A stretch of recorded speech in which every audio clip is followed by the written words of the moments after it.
Soy Fernando Díaz Villanueva, hoy es 13 de noviembre de 2023 y esto es La Contracrónica. El jueves pasado el PSOE y Junts per Catalunya hicieron público el acuerdo de investidura, en virtud del cual los segundos aportarán sus 7 votos en el Congreso de los Diputados para facilitar la investidura de Pedro Sánchez. Este acuerdo se daba por hecho desde hace lo menos un mes, pero no terminaba de cuajar.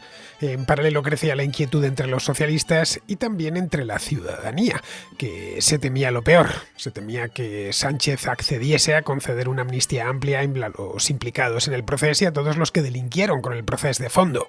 Los temores estaban más que fundados, habida cuenta de la debilidad parlamentaria de Sánchez, pero la realidad los ha superado. El acuerdo es mucho más ambicioso de lo que se pensaba.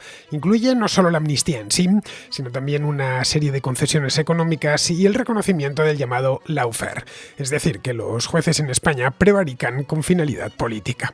Tan pronto como se conoció el contenido del acuerdo, la indignación recorrió España de punta a punta. Para entonces, las manifestaciones frente a las sedes del PSOE llevaban ya convocándose una semana. Desde entonces se han hecho más numerosas y este domingo cientos de miles de personas se manifestaron en toda España para mostrar su rechazo a la amnistía y a todo lo acordado entre Junts y el PSOE. Las manifestaciones del domingo eran una apuesta del Partido Popular, que había evitado durante días las manifestaciones frente a las sedes. Querían una movilización general y extendida por toda la geografía nacional, algo que han conseguido de sobra ya que Vox ha apoyado la convocatoria sumándose a la misma con su líder a la cabeza. Frente a ello, el PSOE todo lo más que ha hecho es publicar un editorial en su página web en el que, apelando a la historia del partido, ha vinculado a los que se manifestaban en la calle con la ultraderecha, con los ministros de Franco y con personajes internacionales como Donald Trump o Jair Bolsonaro. Lo cierto es que fácil no lo tienen para defenderse de las acusaciones que les hacen, ya que el acuerdo habla por sí mismo. No es un acuerdo propiamente dicho, fruto de una negociación en la que ambas partes han tenido que hacer concesiones. Se trata de la narrativa independentista completa rubricada por el PSOE. Con este acuerdo, Sánchez y los socialistas atraviesan un punto de no retorno que les coloca al margen de los consensos constitucionales. La semana próxima se celebrará la sesión de investidura y lo más seguro es que salga adelante con los votos prometidos por Carles Puigdemont. Lo que venga después es un misterio, pero todo invita a pensar que el chantaje independentista, más que terminar, no ha hecho más que empezar. Sánchez tendrá que asumirlo porque esa es la única vía para mantenerse en el poder. Eso sí, con el Estado de Derecho devastado y la calle en contra. Pues bien, para tratar este tema que está convulsionando a España en las 2 últimas semanas, nos acompaña hoy en la Contracrónica Guadalupe Sánchez, una abogada y columnista alicantina, bien conocida por los seguidores de este programa, porque ya ha pasado por aquí en alguna ocasión. Y aparte de seguir esta historia, Guadalupe, quiero decir, desde que comenzó hace ya casi 3 meses, Guadalupe es autora de un libro fundamental para entender todo este proceso de degradación democrática durante la última legislatura de Pedro Sánchez. Este libro se titula Crónica de la degradación democrática española, los años de la voladura institucional. Su libro reciente aterrizó en las librerías en el mes de mayo y es toda una premonición de lo que estamos viviendo estos días.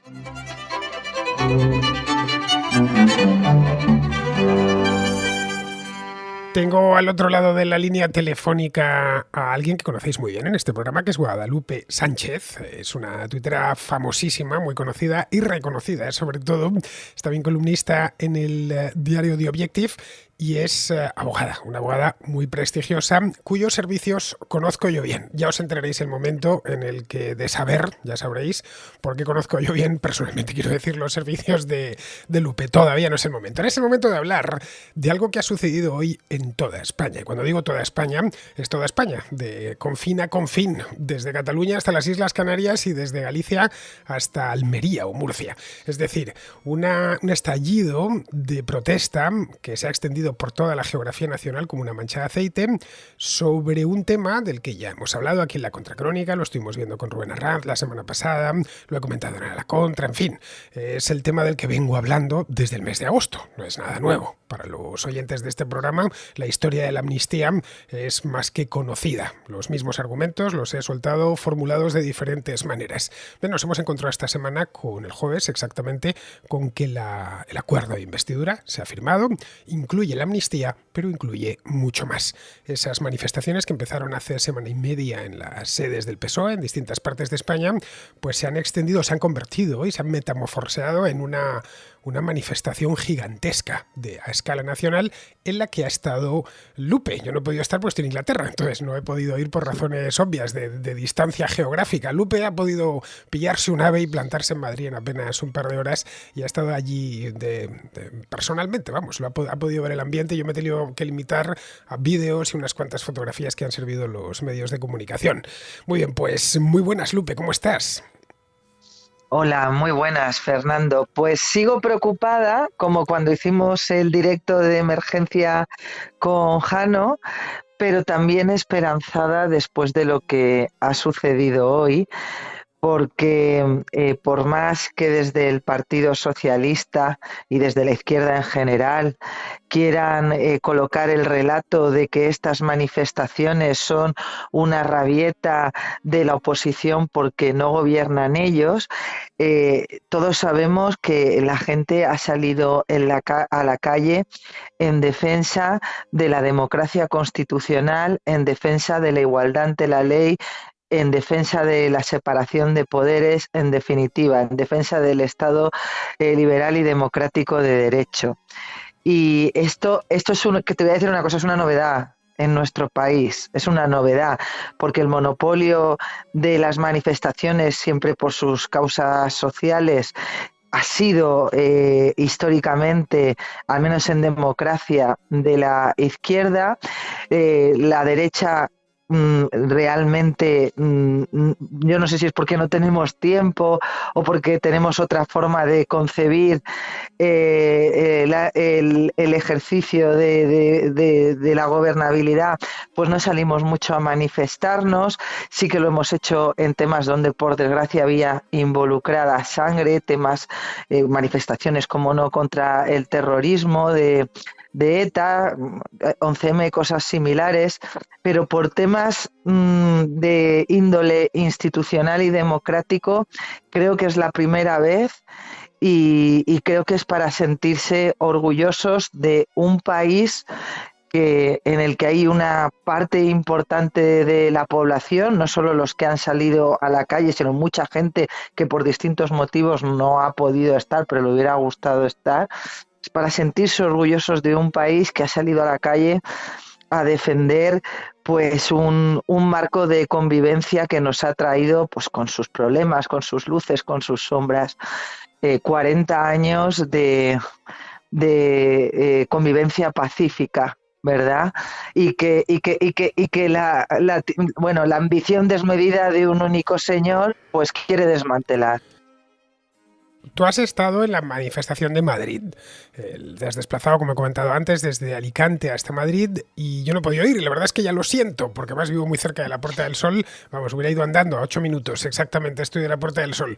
Pero por lo visto era intransitable todo el centro de Madrid. ¿Qué es lo que has visto tú? Porque yo me he podido informar. Es esta impotencia que uno siente cuando le pilla una gorda en España, fuera de España. Ya no sé si te habrá pasado alguna vez que dices, no puede ser. Me ha pasado. ¿Cómo estaba el ambiente en Madrid? Mira, si no hubieras salido de tu casa bien temprano, lo mismo no hubieras podido abrir la puerta, ya te lo adelanto. Nosotros hemos llegado sobre muchos problemas. No hemos podido coger un taxi porque los taxistas no te podían acercar. Hemos tenido que llegar con el metro. Además, han cortado muchas estaciones de metro porque, claro, la gente no se hubiera acumulado en las entradas. Así que hemos tenido que parar en Príncipe de Vergara, ya ves, o sea, ya por bastante arriba en la Puerta de Alcalá. Y hemos podido llegar hasta Cibeles, zona Instituto Cervantes, ya no hemos podido avanzar más. Eso es lo más cerca que habéis estado, lo más cerca que habéis estado a la Puerta del Sol, que es bastante lejos. Sí, Sí, sí, si se ven imágenes aéreas es bastante impresionante, no solo la Plaza del Sol, yo animo a la gente que no ha estado a buscar esas imágenes aéreas, que además hay muchísimas en redes sociales. Ya no, y ya te digo, ya no solo centrarse en la plaza, sino ya sabes, a las distintas calles que desembocan en Sol, porque se puede ver la magnitud de la manifestación. Además, ya sabes que, bueno, las peleas típicas de nuestros partidos de la oposición que, que no saben estar cuando hay que estar, pero una de las cosas que me ha sorprendido gratamente es que, salvo que me imagino que en Sol, que es donde han estado los partidos con sus banderitas y sus himnos y sus cosas, la gente no iba con símbolos políticos, Fernando, iba con su bandera y clamaba, y los gritos eran contra Pedro Sánchez, como no, en la medida en que es el autor de lo que está sucediendo, pero también en defensa, pues eso, de la democracia y de la libertad tal y como la conocemos, en definitiva, de esta Constitución que nos quieren arrebatar cambiándola por la puerta de atrás. Ha sido bastante emocionante, sobre todo luego cuando además llegas a casa y dices, bueno, pues es que no ha sido solo Madrid, es que parece ser que en todas las capitales de provincia ha habido una asistencia masiva. Bueno, te diré que Málaga ha desbordado todas las previsiones, más de 50.000 personas, la Policía Nacional no sabía cómo meterle mano a aquello, en Sevilla también se calculan en torno a las 100.000 personas, o sea, ha sido Jaén, Granada, Valencia, ha sido también una manifestación multitudinaria, ha sido, Bueno, bueno, una ha cosa sido como algo, esta, una cosa como esta, Lupe, no se veía desde tiempos, desde aquello de Miguel Ángel Blanco, que por cierto también me pilló en Inglaterra. Es decir, a mí las dos sí. manifestaciones más gordas que ha habido en Madrid, bueno, la del 11 menos, esa me pilló en Madrid, pero vamos, que no se veía una cosa igual y a escala nacional desde que yo recuerdo, vamos, desde hace por lo menos 25 Sí, años. sí. Yo, mira, yo solo he ido a dos manifestaciones en mi vida, Fernando. Una, la de Miguel Ángel Blanco, y otra, esta manifestación. Yo siempre he considerado que, bueno, que pues los eslóganes que normalmente se enarbolan en las pancartas de las manifestaciones, pues a mí no me representaban del todo, bueno, o podía haber cierta manipulación partidista, y siempre, pues yo soy bastante individualista en ese sentido y he preferido representarme a mí misma. Pero es que yo creo que cuando, en el caso de Miguel Ángel Blanco, era una cuestión moral, y en este caso es que es una cuestión de defensa de lo que es lo más básico del marco de convivencia democrático, porque la gente de verdad se piensa que, es verdad, sobre todo leyendo a determinada gente de izquierdas, que el tránsito de una democracia a una dictadura es pues como quien enciende y apaga un interruptor, ¿verdad? Y no, es un paso gradual. Claro que puede ser algo traumático cuando hay un golpe de Estado o una revolución, pero es que no siempre es así, no siempre es así. Parece mentira que no conozcamos, más que conozcamos, que no reconozcamos aquí lo que se ha vivido en muchos países de Latinoamérica, cómo se pervierten las instituciones, cómo se hacen interpretaciones torticeras de la legalidad para colonizar toda la administración, todo el marco institucional, para acabar con el pluralismo político y para instaurar dictaduras de facto. Es que eso lo hemos visto, y no hace tantos años, en Latinoamérica, y parece mentira que algunos no los quieran reconocer aquí, porque lo fácil es llamar a todo el mundo hiperventilado. Pero es que, claro, llega un momento también, Fernando, que imagínate, la gente, fíjate si somos un país pacífico, que no salimos a la calle con dos estados de alarma inconstitucionales y con unos encierros que fueron más que cuestionables, con unas medidas arbitrarias y, por no decir directamente, despóticas, porque carecían de ningún tipo de sustento, ya no solo jurídico, sino sanitario. Nos hemos tragado los indultos después de decir que no iba a haber indulto. Nos hemos tragado la rebaja de penas a miles de violadores con la ley del solo sí es sí. Es decir, la sociedad, cuando esta gente imputa a la sociedad española que lo que realmente le molesta es un gobierno de Sánchez, pues oye, ¿quién ha estado gobernando durante los 5 años anteriores? Porque no ha salido nadie a la calle. O sea que realmente es un relato totalmente falaz de lo que ha pasado hoy.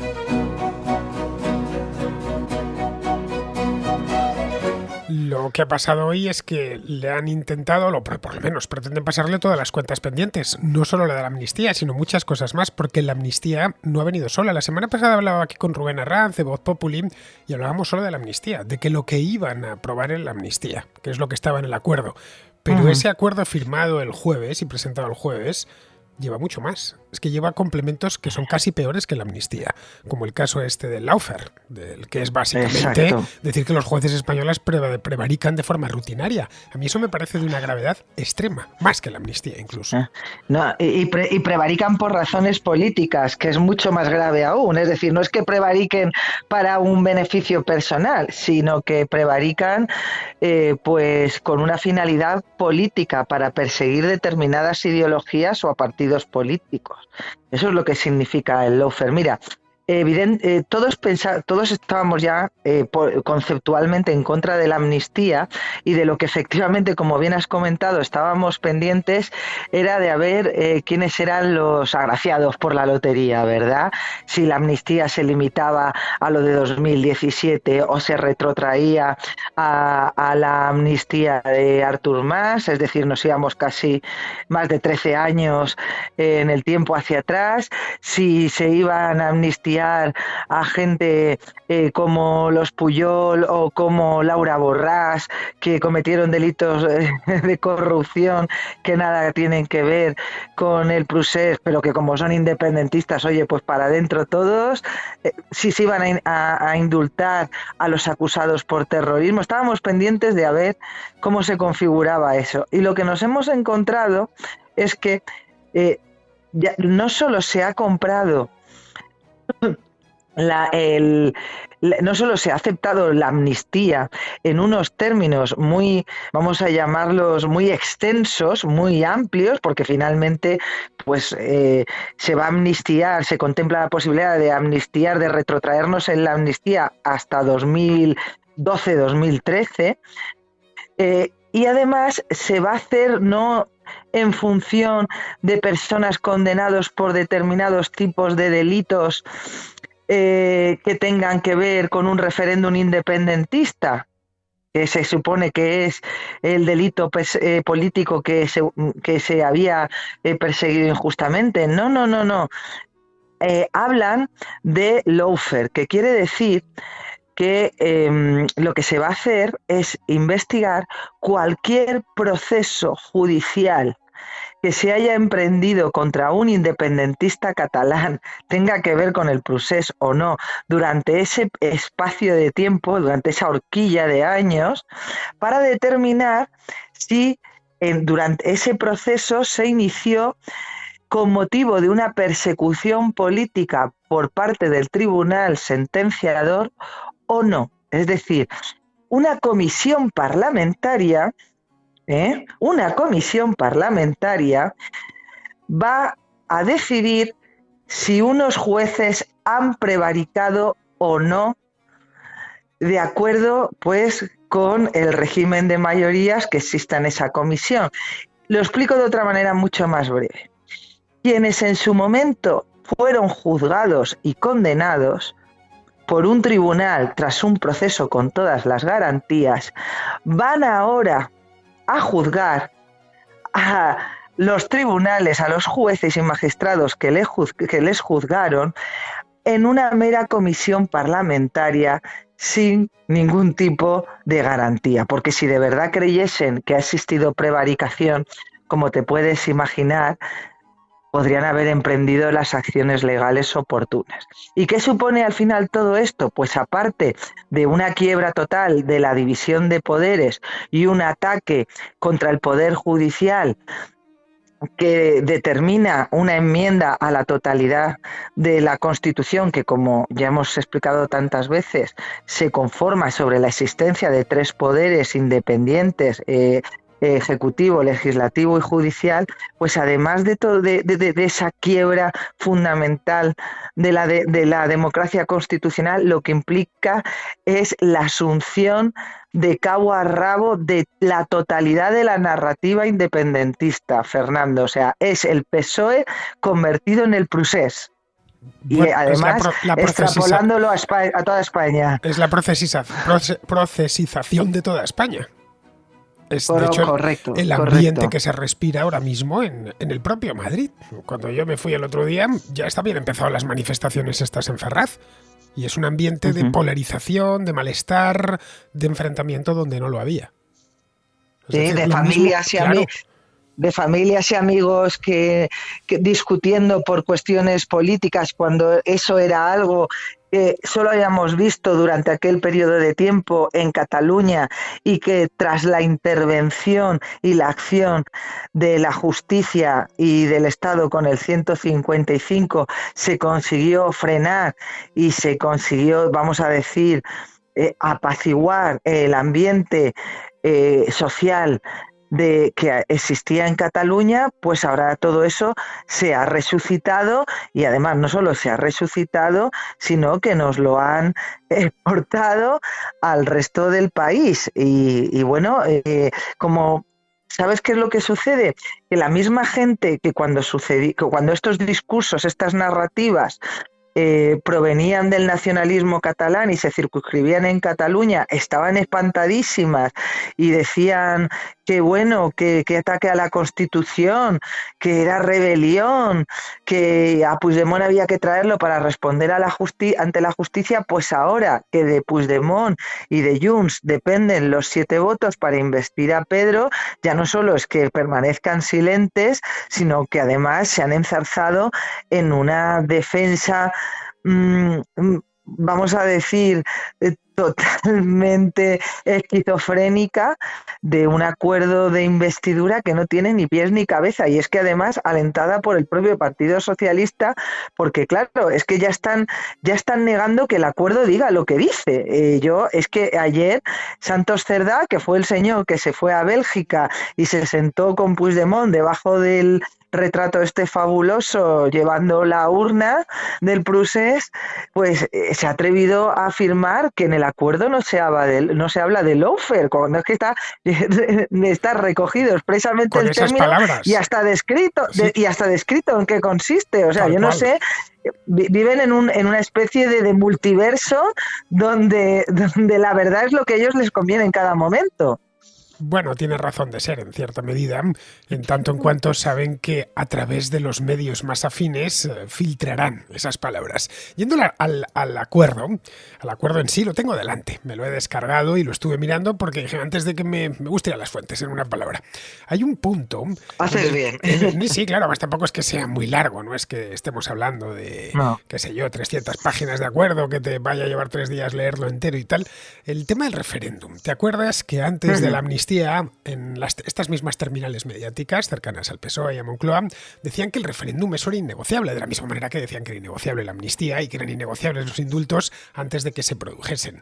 Bien, hay un punto en el que dice textualmente, estoy hablando, no es algo que me esté inventando, puede ser que Santos Cerdán ahora aparezca y diga que no, nosotros no hemos dicho eso en ningún momento y luego a través, ya sabes, de la brigada Àngels Barceló, pues no, de ninguna manera, claro.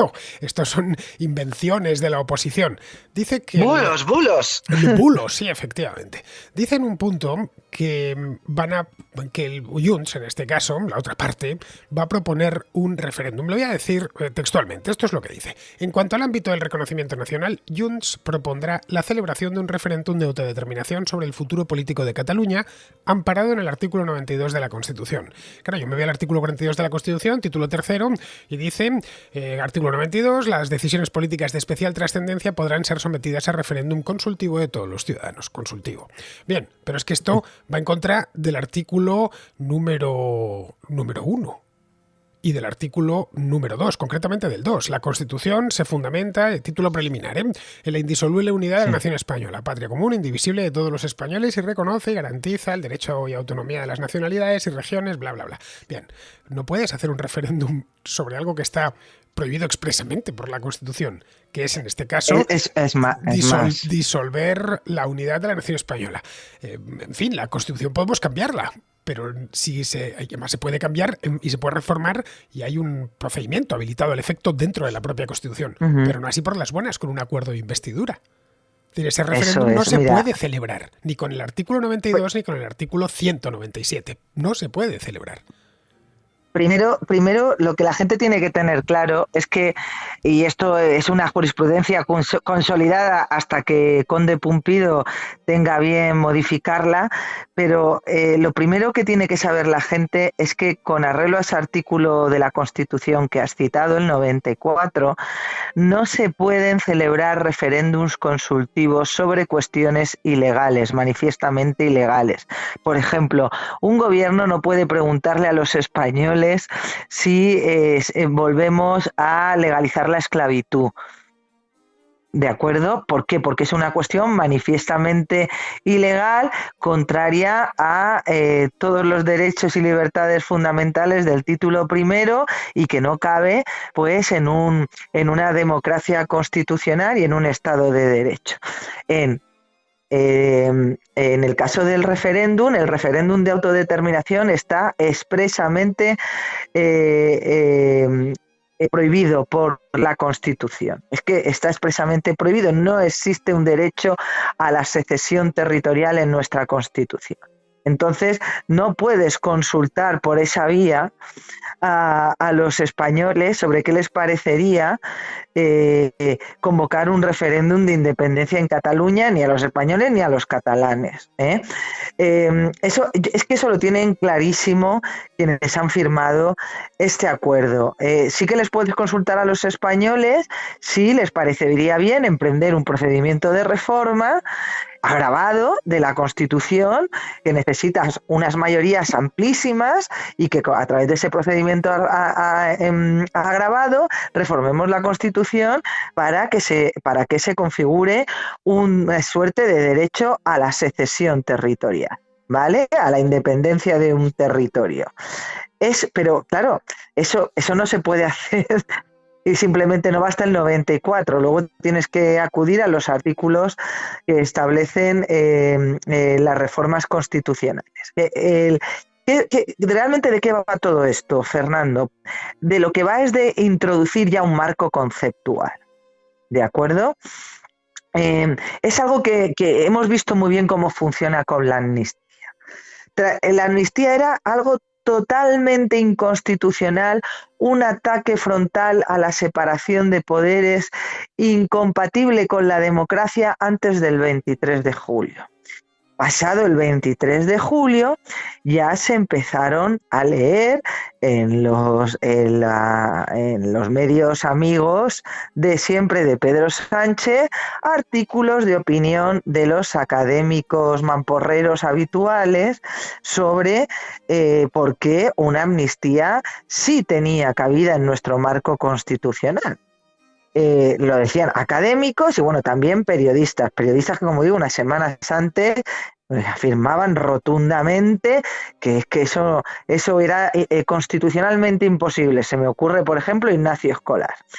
Bueno, ¿qué pasa? Que después del 23J, en la medida en que Sánchez necesitaba los votos de Junts y la condición de Junts era la amnistía, pues se empezó a crear un marco conceptual para ir introduciendo en el votante socialista, que además está acostumbrado, como yo he dicho otras veces, a tragarse su propio vómito con tal de que no gobierne la derecha, pues para ir dándole argumentos al votante socialista para defender esa amnistía en redes sociales y pues en sus círculos, de cara a que cuando llegase el momento que Pedro Sánchez la explicitase y la avalase, pues tener detrás de sí el respaldo de la militancia y del votante. Entonces, con el referéndum se está haciendo lo mismo.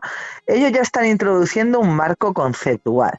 Y están, digamos que, legitimando el hecho de que un partido separatista pueda plantear una consulta que no está pensada para eso, para preguntar por eso. ¿De acuerdo? Ellos, lógicamente, en el acuerdo dicen, esto lo pide Junts per Cat y nosotros lo que vamos es a trabajar por el mayor grado posible de autonomía y desarrollar el estatut y bueno, ya sabes. Pero ya está ahí introducido el concepto como legitimación. Cuando ya se haya superado la amnistía, pues entraremos en ir elaborando el argumentario para justificar el referéndum. Y con esto prácticamente con todo, Lupe. Si nos volvemos al documento firmado, ya digo, es muy corto, lo podéis encontrar en cualquier periódico, nos encontramos con que ya los antecedentes empiezan así, de la siguiente manera. El Partido Socialista Obrero Español y Junts per Catalunya constatan que la situación política actual permite alcanzar un acuerdo para abrir una nueva etapa y contribuir a resolver el conflicto histórico sobre el futuro político de Cataluña, incluso partiendo de posiciones divergentes. Esto continúa porque para esto le echan mucha literatura. Y ya en el primer punto, en el de los antecedentes, sueltan. La sentencia del Tribunal Constitucional del año 2010 conllevó que hoy Cataluña sea la única comunidad autónoma con un estatuto que no ha sido votado íntegramente por su ciudadanía. Como bien sabes, el Constitucional declaró inconstitucional una serie de artículos, muy poquitos, ¿no? Si fueron 6 o 7, unos 14, pocos. 14 si no me equivoco. Pero sí. Muy poquitos. Ojo, en aquel momento el PSOE, representado por José Luis Rodríguez Zapatero, le pareció muy bien. Es decir, están diciendo, partimos de posiciones divergentes, pero a la vez afirmamos esto, porque esto está firmado por ambos. Entonces, ¿cuál es la posición divergente? Entonces, a partir de ahí, como reacción, se produjo una gran manifestación de protesta y desde 2015 se han ido repitiendo mayorías absolutas parlamentarias independentistas en el Parlamento, en las sucesivas elecciones autonómicas, así como movilizaciones masivas de signo independentista. Ignoran, por ejemplo, que en 2017 en aquellas elecciones las ganó Ciudadanos, ¿no? No con mayoría absoluta, pero las ganó Ciudadanos. Y que esas mayorías absolutas han sido siempre por la mínima y en escaños, más que en porcentaje de votos. Entonces, lo que tenemos aquí es lo que ya has dicho antes, asumir un relato, el relato íntegro del independentismo catalán y poniendo la firma del PSOE debajo. Es una cosa tan desconcertante que lo que yo me pregunto, no sé, trato de meterme en la piel de un votante del PSOE, incluso un votante de Sumar, y no lo terminaría de entender. Sinceramente te lo digo. No lo terminaría de entender. Esto me revelaría. Es difícil de concebir que te hayan engañado de esa manera y que puedas superar ese desconcierto que genera el engaño, el sentirse insultado, simplemente abrazando ese eslogan de por lo menos no gobierna la derecha. Pero es en lo que están. O sea, es que fíjate que esto me recuerda tantísimo a aquello que dijo Azaña en su momento entre socialismo y república, socialismo, no sé si lo recuerda, pues es que están en lo mismo. Entre democracia y Pedro. O sea, es que no les cabe ninguna duda, porque, bueno, pues es lo que sucede cuando utilizas narrativas polarizadoras que además has importado tanto de la izquierda radical latinoamericana como también del separatismo, y es la famosa narrativa de que el voto habilita al votado a hacer lo que quiere, como quiere y cuando quiere.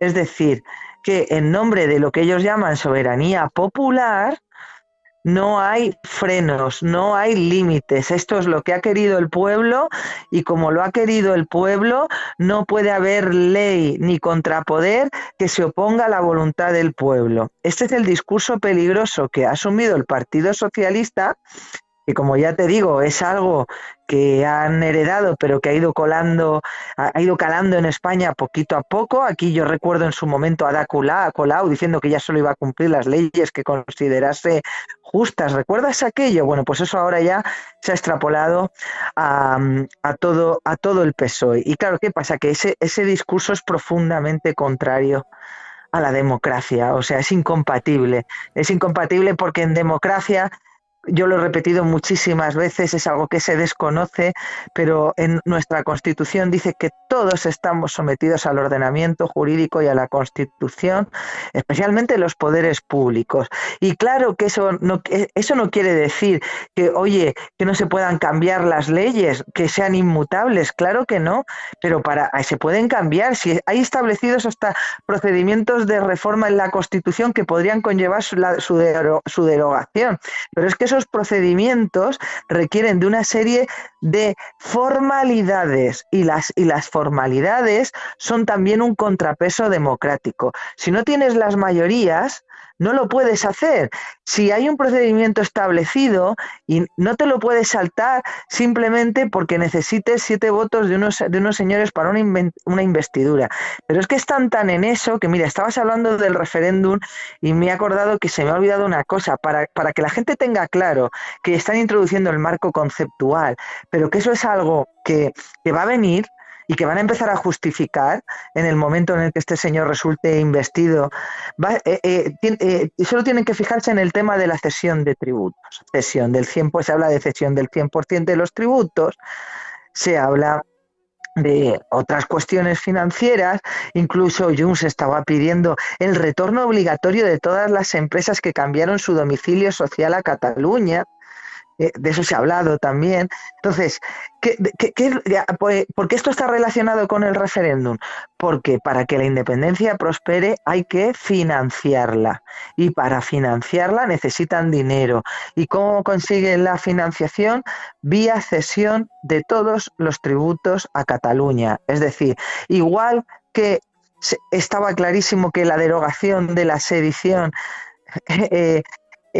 nos anticipaba esta asunción por parte del PSOE de los postulados separatistas y el inicio del procés español, si reeditaban, si podían, tenían posibilidad de reeditar el gobierno, igual que eso ya lo anticipaba, pues este acuerdo lo que nos está anticipando es un referéndum de independencia que además se va a hacer sin seguir los trámites y procedimientos establecidos para ellos, que no son otros que una reforma agravada de la Constitución. Todo lo que ha mostrado el PSOE con esto, y más concretamente Pedro Sánchez, es debilidad. Cuando tú cedes todo, significa que estás tu situación es muy débil. Si no, aquí no ha habido negociación, Lupe. Leyendo este texto, no. Ya digo, es imponer, mira, os vamos a dar el texto escrito y vais a poner vuestro sello y vuestra firma debajo. Aquí yo no veo ningún... Por más que intento buscarlo, y bueno, aquí que han negociado, aquí no ha habido ninguna negociación, esto es un dictado. Os hemos puesto esto y si queréis seguir gobernando, lo tenéis que firmar. Quizá por eso mismo se demoró tanto y anduvimos semanas esperándolo, porque si no, no lo entiendo. No me entra en la cabeza que alguien haya puesto la firma en esto, en un texto de otro. A mí lo que me resulta sorprendente, Fernando, es escuchar al equipo de natación sincronizada decir que el acuerdo es un triunfo de Pedro sobre el independentismo, porque ha conseguido que el separatismo catalán vuelva al redil constitucional. Sí, maravilloso. O sea, es que es una cosa, cualquiera que se lea el texto no ve ni una sola cesión del independentismo. Nada. Les falta poner "ho tornarem a fer", no lo han puesto, digo yo, que por yo que sé, pero es increíble lo que lee uno por ahí, es increíble. Tú ves el texto y dices, vale, está claro todo lo que ha cedido el PSOE, es obvio. No hay que esforzarse mucho. ¿Qué ha cedido Junts? Pues la primera pregunta que yo me hice el otro día es, bueno, vale, ¿qué ha cedido Junts? No ha cedido nada. No ha tenido que ceder nada. Absolutamente nada. Su posición de fuerza era tal que se ha salido con la suya en todo. Claro, esto preludia unos meses y una legislatura, lo que dure, que algo me dice que durará poco, una legislatura de una agitación extrema. Dentro del propio gobierno, por supuesto fuera, por descontado, pero dentro del propio gobierno. Pueden pedir lo que quieran, que se lo van a conceder. Pues sí, a pesar de la marea social y de, vamos a decir, la reacción institucional que está habiendo en España, porque hemos hablado de las movilizaciones, pero no hemos comentado que yo no había visto una reacción institucional así jamás, Fernando. En 2 días, Consejo General del Poder Judicial. Todas las asociaciones judiciales, todas, incluidos jueces y juezas por la democracia, los abogados del Estado, la Los asociación, inspectores de Hacienda. los inspectores de Hacienda, los inspectores de trabajo, colegios de abogados, asociaciones de funcionarios civiles, los de los letrados del Tribunal de Cuentas. Es un movimiento en defensa es en defensa de lo que nos tendría que unir a todos al margen de nuestra ideología, salvo que la ideología sea totalitaria, que es la defensa de que se desarrollen las políticas y la gobernabilidad de cualquier partido dentro del marco de la Constitución y de la ley. Es decir, que ningún poder del Estado se pueda situar al margen de la ley y que no haya un presidente del gobierno que sea capaz de, por resultar investido, evitar que sus socios de gobierno respondan de sus actos ante los tribunales de justicia. Porque al final, una de las cosas más graves de este pacto es la manera en la que quiebra la separación de poderes. Es que es algo que lo del lawfare, mira, yo voy a poner un ejemplo que no sé si la gente lo habrá visto, pero a mí me recordaba mucho, tal y como está descrito en el documento, a la tercera de Batman de Nolan, cuando se crean los tribunales populares y los locos maníacos que fueron juzgados y condenados y encerrados en el manicomio se sientan en el atril, cogen con su toga y les ponen delante a los jueces y lógicamente pues los mandan al paredón. Aquí paredón no, pero bueno, esto de hacer del Parlamento una suerte de tribunal popular donde los políticos juzgan sin ningún tipo de juicio ni de garantía la labor del Poder Judicial porque dan por sentado que se han podido cometer delitos de prevaricación, es algo tan grave, es algo tan antidemocrático que de verdad es que hiela la sangre y es muy preocupante ver a gente que no le da ninguna importancia a esto, que sigue siendo mucho más importante para ellos la afiliación a un partido, la ideología sectaria que les lleva a concluir que toda la gente que han sido millones de personas al final, si sumamos en toda España, que toda la gente que ha salido hoy a la calle, lo único es gente que llora pues porque no va a gobernar la derecha. Esa es toda la conclusión que son capaces de llegar a sacar, y digo que es preocupante porque tenemos a una parte nada desdeñable de la población dispuesta a comprar un relato muy peligroso, porque yo siempre he dicho, y lo reconozco, el Estado de Derecho, defender el Estado liberal y democrático de derecho es hacer ideología, por supuesto que sí, pero la alternativa es un némesis, que es el totalitarismo, es la tiranía.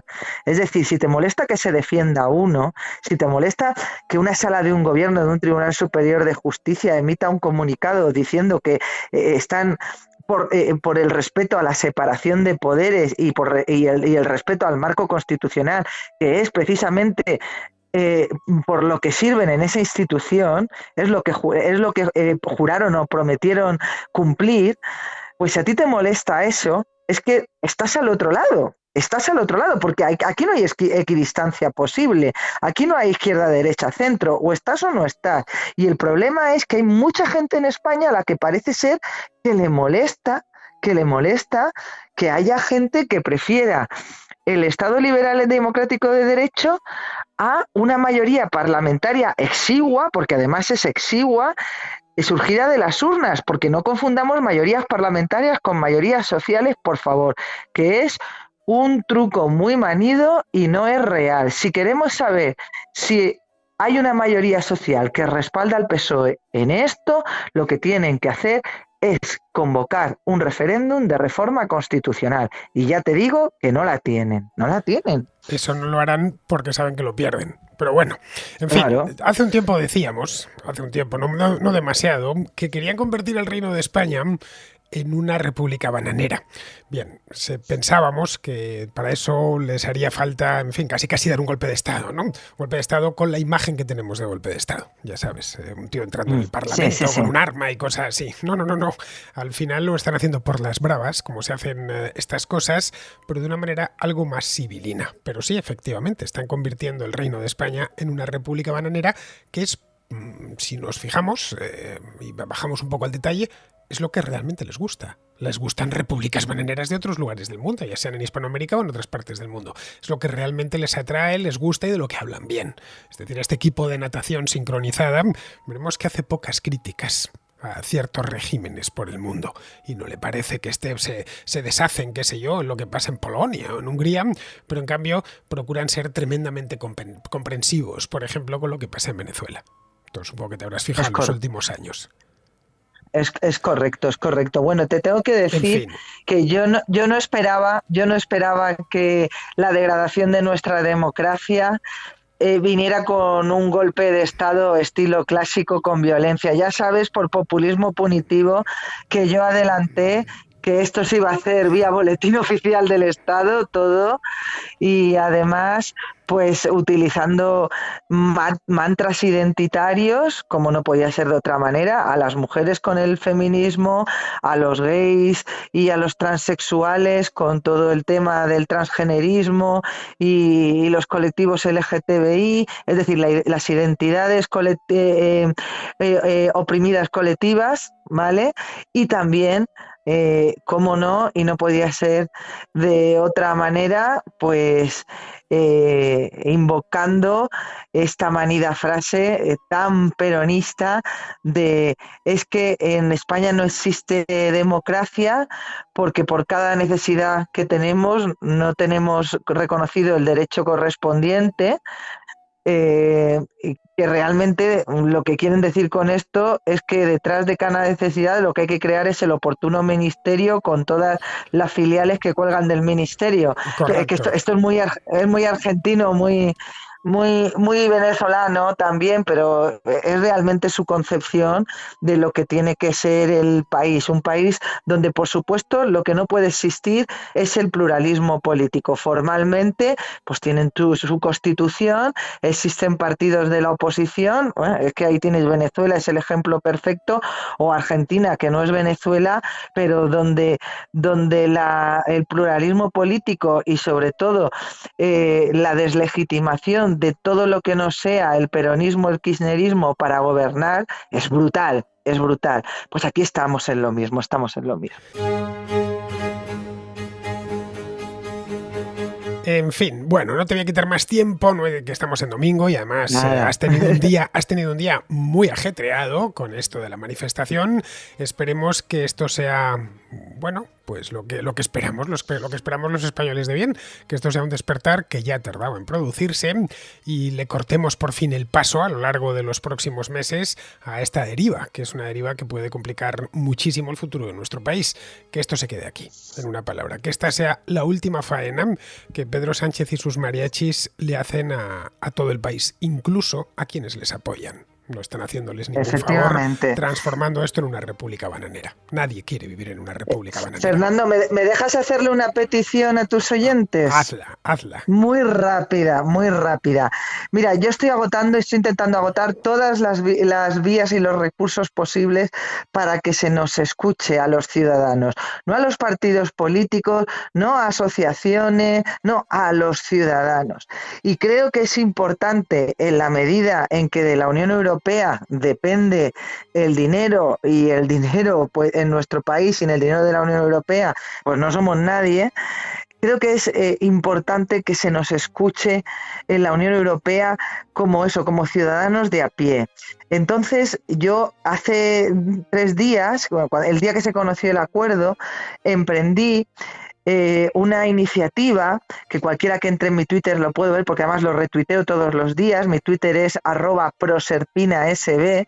Pues cualquiera que entre en Twitter verá que hay ahí una iniciativa que es formular a través de un formulario muy sencillo, rellenar un formulario muy sencillo de denuncia ante la Comisión Europea por vulneración de la normativa comunitaria por parte del Gobierno en funciones de España.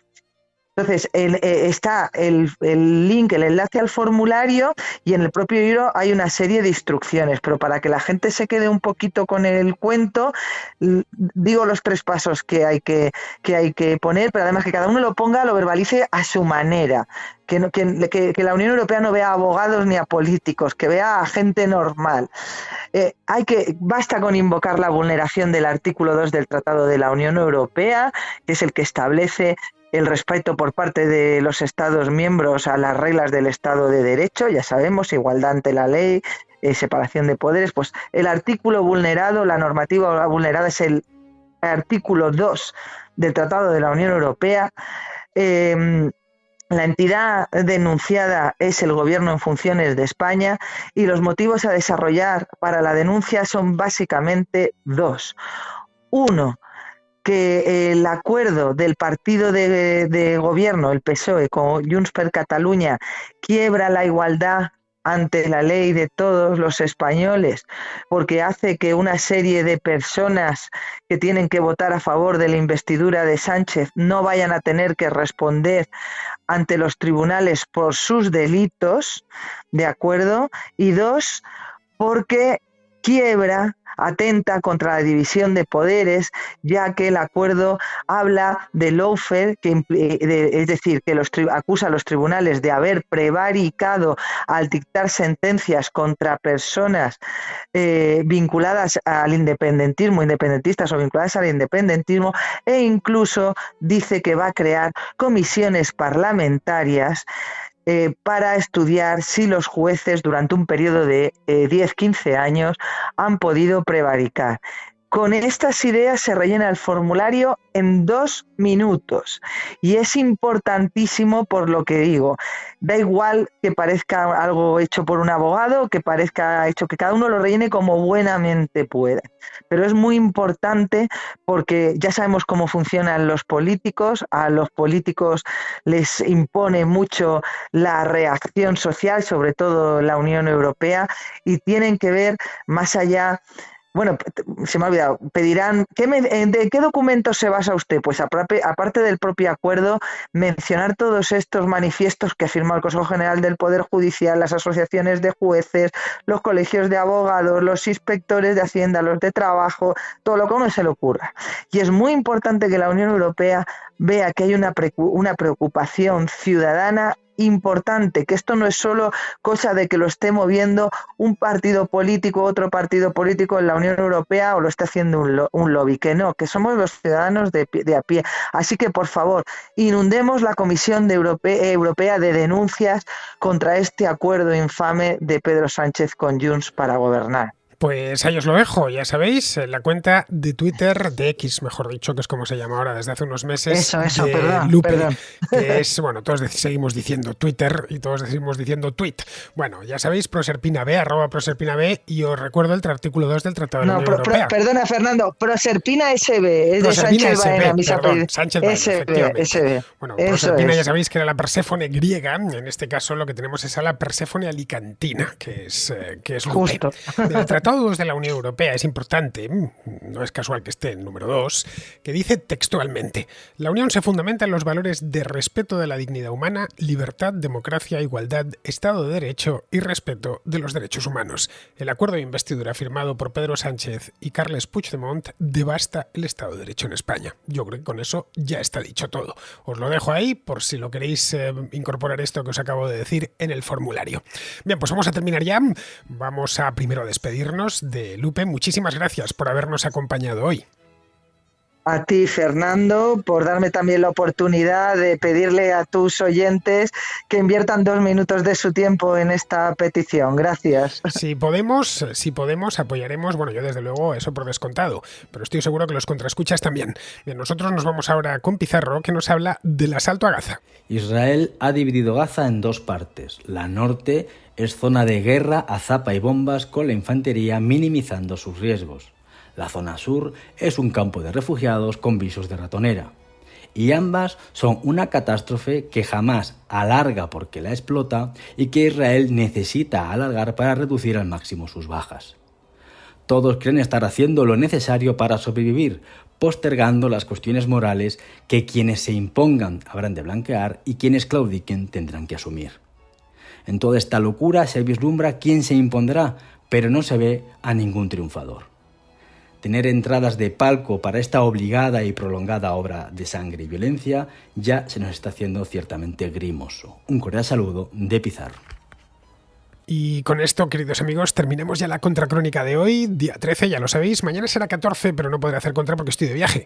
Estoy de vuelta de Inglaterra, donde he venido a pasar unos días de medio relajo, aunque la verdad es que, como bien sabéis, he estado haciendo contracrónica, solo ha faltado una, la de este domingo, porque me tomé el día libre, ¿no? De vez en cuando un domingo libre no está mal, pero el resto de la semana pues hice contrahistoria, bien bonita, con Carlos Pérez Simancas sobre el Sáhara español, y la semana pasada lo mismo. Pero bueno, por airearme un poco, que este año, si os soy sincero, no hice vacaciones en ningún momento y me apetecía viajar. Eso sí, lo que no me esperaba es que se iba a montar en mi ciudad natal y de residencia, se iba a montar una como la que se ha montado. Si lo llego a saber, me hubiese quedado en Madrid para verlo más de cerca. Pero bueno, me da la impresión que cuando vuelva me la voy a encontrar en su máximo apogeo, porque esto, como bien acabáis de escuchar con Guadalupe, no ha hecho más que empezar, y esperemos que no haya hecho más que empezar, porque el asunto es de una gravedad extrema. Bien, pues si bien mañana no nos escuchamos, pasado mañana sí. Ahí os espero, es decir, el día, mañana es 14, pues entonces el día 15. Hasta el día 15.